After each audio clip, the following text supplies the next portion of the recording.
SMA രോഗം ബാധിച്ച 13-കാരൻ ചികിത്സാ സഹായം തേടുന്നു. മലപ്പുറം മുതുവല്ലൂർ മുതുപറമ്പിൽ താമസിക്കുന്ന മുഹമ്മദ് ഷാമിലിന്റെ ചികിത്സയ്ക്കായി 3 കോടി രൂപ വേണം. TV ഇബ്രാഹിം MLA ചെയർമാനായ കമ്മിറ്റിയാണ് പണം കണ്ടെത്താൻ ശ്രമം നടത്തുന്നത്.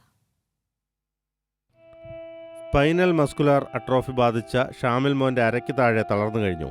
സ്വന്തമായി എഴുന്നേറ്റ് നടക്കാൻ പോലും കഴിയില്ല. തിരുവനന്തപുരം SIT ഗവൺമെന്റ് മെഡിക്കൽ കോളേജിലാണ് ചികിത്സ.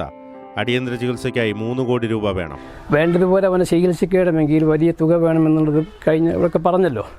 അപ്പോൾ അത്രയും വലിയ തുക സ്വരൂപിക്കാൻ ഞങ്ങൾക്ക് വളരെ പ്രയാസമുണ്ട്. അതിന് ഉദാരമതികളുടെ അകമഴിഞ്ഞ സഹായം ഉണ്ടെങ്കിൽ മാത്രമേ ആ കുട്ടിയെ അവൻ ഉദ്ദേശിക്കുന്ന ജീവിതത്തിലെത്തിക്കാൻ സാധിക്കുകയുള്ളൂ എന്ന് ഡോക്ടർമാർ നിർദ്ദേശം. അതിനുവേണ്ടി നിങ്ങളൊക്കെ ഉള്ളയിഞ്ഞ് സഹായിക്കണമെന്ന് വിനീതമായി അപേക്ഷിക്കുകയാണ്. ഇപ്പോൾ ഡോക്ടർമാരോട് ഇങ്ങനെ പറഞ്ഞപ്പോൾ SIT ഹോസ്പിറ്റലിൽ നിന്നാണ് പറഞ്ഞത്, ഇപ്പോൾ ഒരു വർഷത്തിന് 75 ലക്ഷമാണ് മരുന്നിൻ്റെ ട്രീറ്റ്മെൻറ്റ് വരുന്നത്.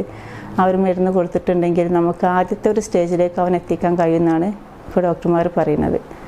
അപ്പോൾ ഒരു 3 കോടി രൂപ ഉണ്ടെങ്കിൽ ഞങ്ങൾക്ക് 3 വർഷം ട്രീറ്റ്മെൻറ്റ് അവന് തുടർച്ചയായിട്ട് തുടരാം. അപ്പോൾ തന്നെ ഒരുപാട് മാറ്റം എൻ്റെ കുട്ടിക്ക് കാണാൻ കഴിയും. അതാണ് ഇപ്പോഴത്തെ സ്റ്റേജ് കൊണ്ട് നിൽക്കുന്നത്. അപ്പോൾ ആ 3 കോടി കിട്ടണമെങ്കിൽ എല്ലാവരും സഹായം വേണം. മുഹമ്മദ് ഷാമിൽ ചികിത്സാ സഹായ സമിതി രൂപീകരിച്ച് പരമാവധി ആളുകളിൽ നിന്നും പണം ശേഖരിക്കുന്നുണ്ട്. മുഹമ്മദ് ഷാമിലിന്റെ കുടുംബത്തിനോ കൊച്ചു ഗ്രാമത്തിനോ 3 കോടി രൂപ എന്നത് താങ്ങാൻ കഴിയാത്ത തുകയാണ്. എന്നാൽ മലയാളികൾ ഒന്നിച്ചാൽ മണിക്കൂറുകൾ കൊണ്ട് ഈ പണം കണ്ടെത്താം.